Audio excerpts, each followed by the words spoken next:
First lesson पढ़ने जा रहे हैं वो है सॉलिड स्टेट। तो सॉलिड स्टेट स्टार्ट करने से पहले हम कुछ बेसिक चीजें देखते हैं। तो बेसिक है पहला matter. What is a matter? Matter मतलब क्या होता है? Anything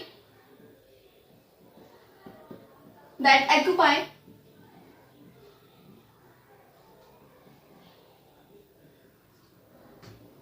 space and has mass।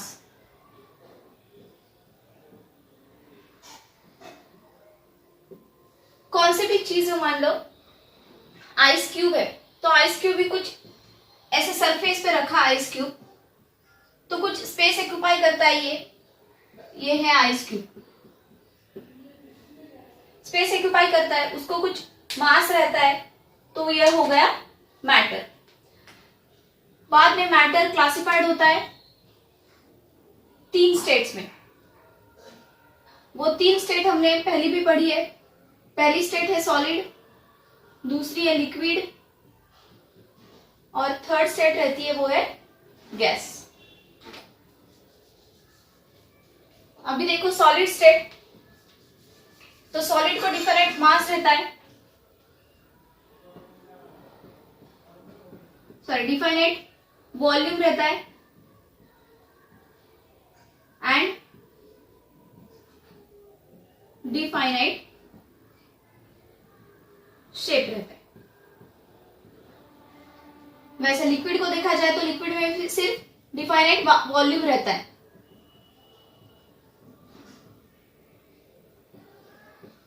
Shape नहीं रहता। क्यों नहीं रहता शेप? तो liquid takes the shape of the container. मान लो हमें एक ग्लास में एक पानी डाला है,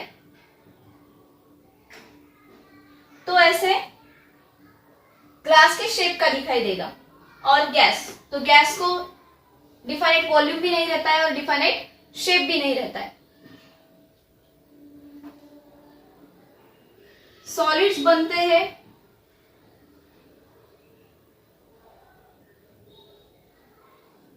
solids made by particles.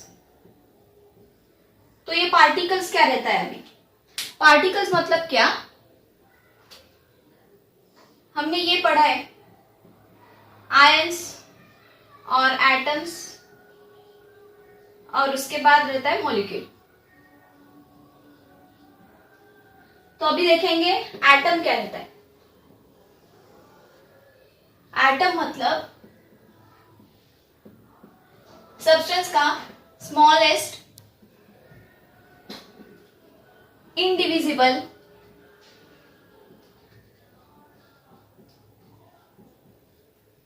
Particle. Substance का smallest indivisible particle. For example carbon. Carbon एक एटम है, उसके बाद आता है मॉलिक्यूल। तो ये मॉलिक्यूल कैसे बनता है? मॉलिक्यूल मतलब कि क्या? 2 or more atoms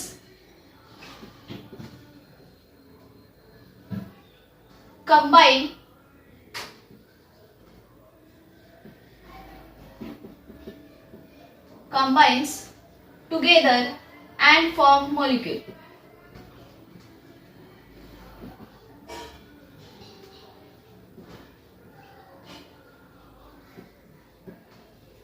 अब यहाँ पे हमने एग्जांपल लिया था एटम का कार्बन, तो यहाँ पे भी लेते हैं कार्बन डाइऑक्साइड मतलब कि CO2।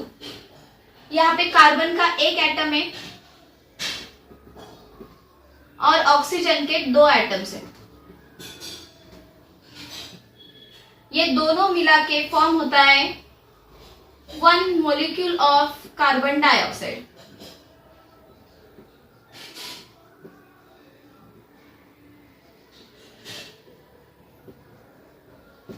ये सारी बेसिक चीजें हैं जो हमें इस चैप्टर में पूरी पढ़नी है। ये पता होनी चाहिए, तभी तो आगे का चैप्टर समझ में आएगा।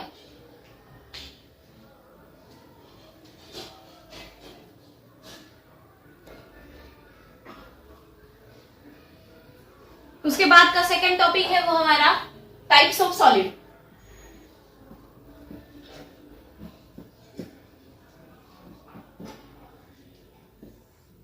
टाइप्स ऑफ सॉलिड 2 रहते हैं, एक रहता है क्रिस्टलाइन सॉलिड और दूसरा रहता है एमोर्फस सॉलिड। तो ये हम कंपैरेटिवली देखते हैं।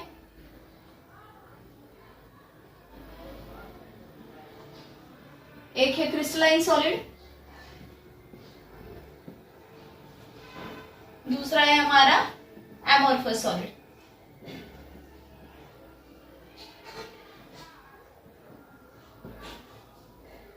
तो क्रिस्टलाइन सॉलिड का जो अरेंजमेंट रहता है, मॉलिक्यूल का अरेंजमेंट,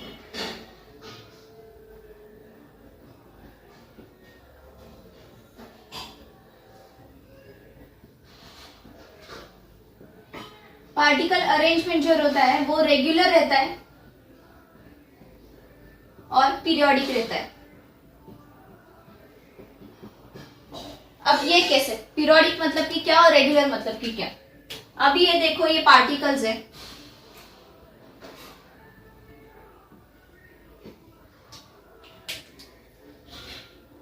और ये दूसरा पार्टिकल है।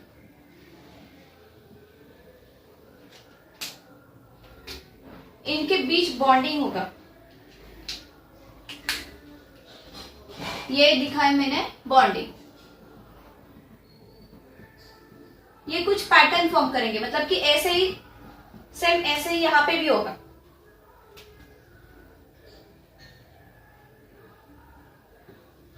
सिमिलर होगा ऐसे यहां पे भी। तो ये हुआ पीरियोडिक पैटर्न, नहीं तो हम रेगुलर भी कह सकते हैं इसको।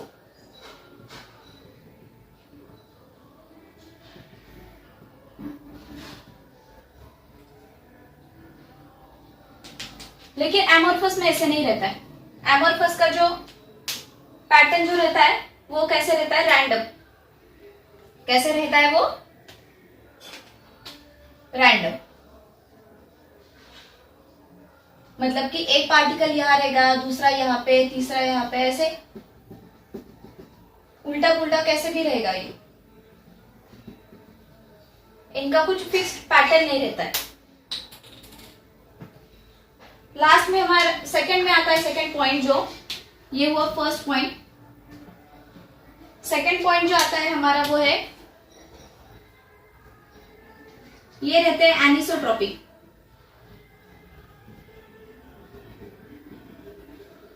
और ये रहता है एमोर्फस आइसोट्रॉपिक। तो अभी एनिसोट्रॉपिक और आइसोट्रॉपिक में डिफरेंस क्या है? तो एनिसोट्रॉपिक मतलब कि क्या? तो जो इसकी फिजिकल प्रॉपर्टीज रहेंगे, फिजिकल प्रॉपर्टीज वो चेंज हो जाएंगे। Changes accordingly direction, according to direction. For example है refractive index,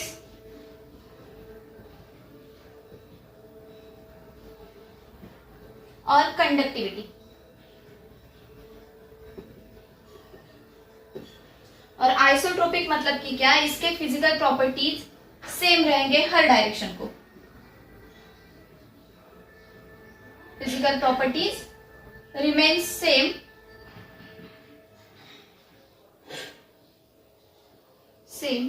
in all direction.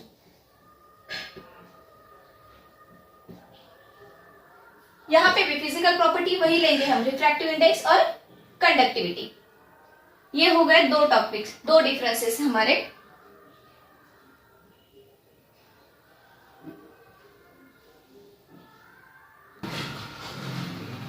हमारा थर्ड पॉइंट है मेल्टिंग पॉइंट। तो मेल्टिंग पॉइंट क्रिस्टलाइन में शार्प मेल्टिंग पॉइंट रहता है, शार्प मेल्टिंग पॉइंट। और एमोर्फस में फिक्स्ड इंटरवल में रहता है। देखो, शार्प मेल्टिंग मतलब कि ऐसे भी कह सकते हैं हम, does not have, doesn't have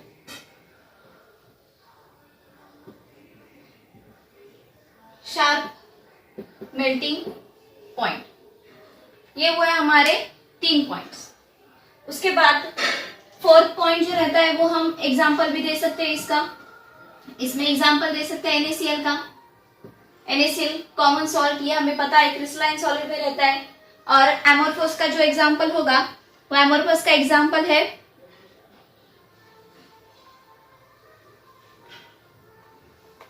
glass, plastic. यहाँ पे हम ऐसे लिख सकते हैं ग्लास और प्लास्टिक। अब बचा ये topic single crystal.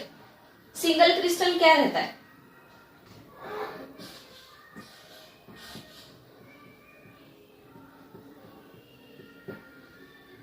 Single crystal, तो अभी ये देखो, ये पूरा सॉलिड है हमारा। ये पूरे सॉलिड में ऐसे छोटे छोटे क्रिस्टल रहते हैं, ये छोटे छोटे क्रिस्टल्स है।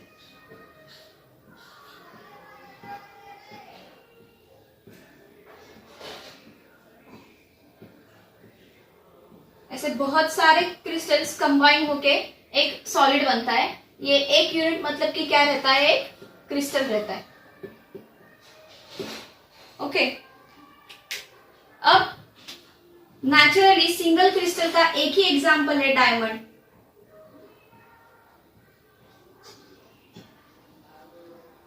मैंने क्या बोला? सिंगल क्रिस्टल का नेचुरली एक ही एग्जांपल है डायमंड। और ऐसे बहुत सारे क्रिस्टल कंबाइन करके जो फॉर्म होता है वो है पॉलीक्रिस्टल।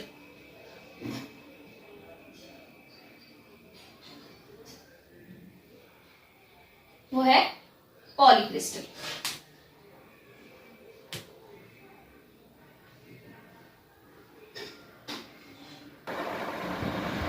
अब जो नेक्स्ट टॉपिक आता है वो है आइसोमॉर्फिज्म और मॉर्फिज्म। मॉर्फिज्म मतलब कि क्या होता है?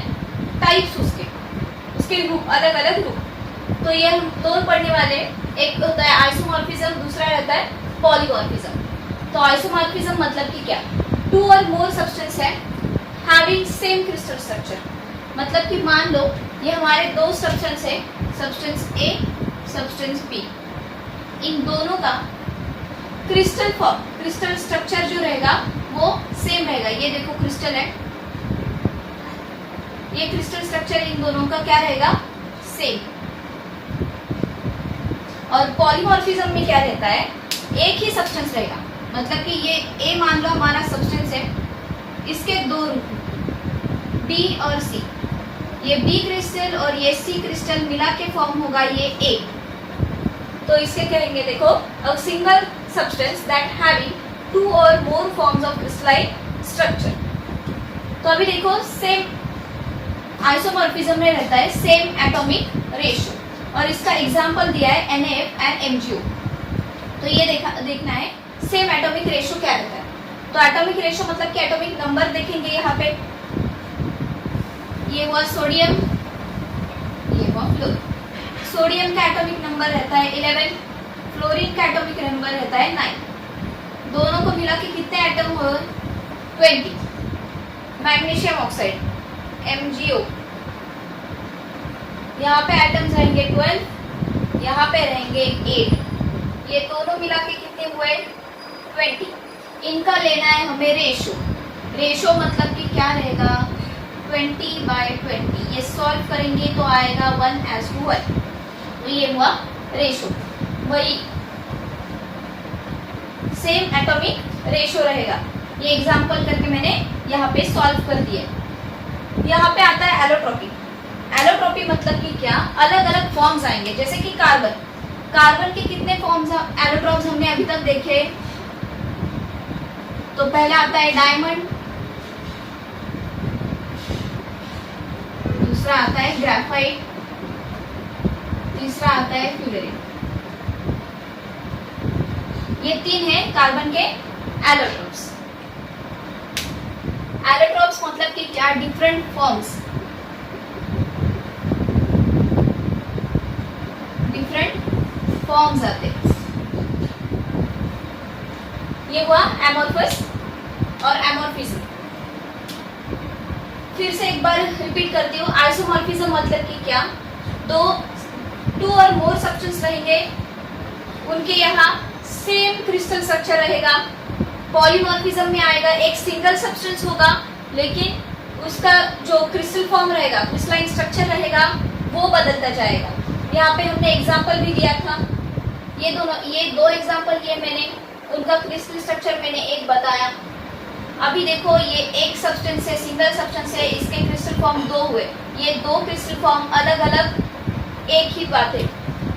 एलोट्रोपी मतलब कि क्या रहता है? एलोट्रोपी मतलब कि डिफरेंट फॉर्म्स आएंगे। एलोट्रोपी का एग्जांपल लिया था मैंने कार्बन, तो कार्बन के हमें पता है 3 एलोट्रोप्स है, डायमंड, ग्राफाइट और फ्यूरेन।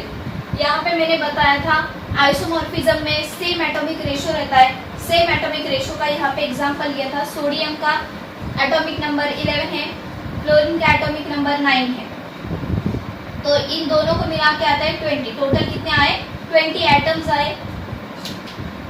सिमिलर ऐसी चीज हमने मैग्नीशियम ऑक्साइड के साथ बनाई। मैग्नीशियम का एटॉमिक नंबर रहता है 12, ऑक्सीजन का रहता है 8, ये दोनों मिला के हुए 20। अभी इसका रेशियो लेना था तो इसका रेशियो ले लिया, वो आया 1:1।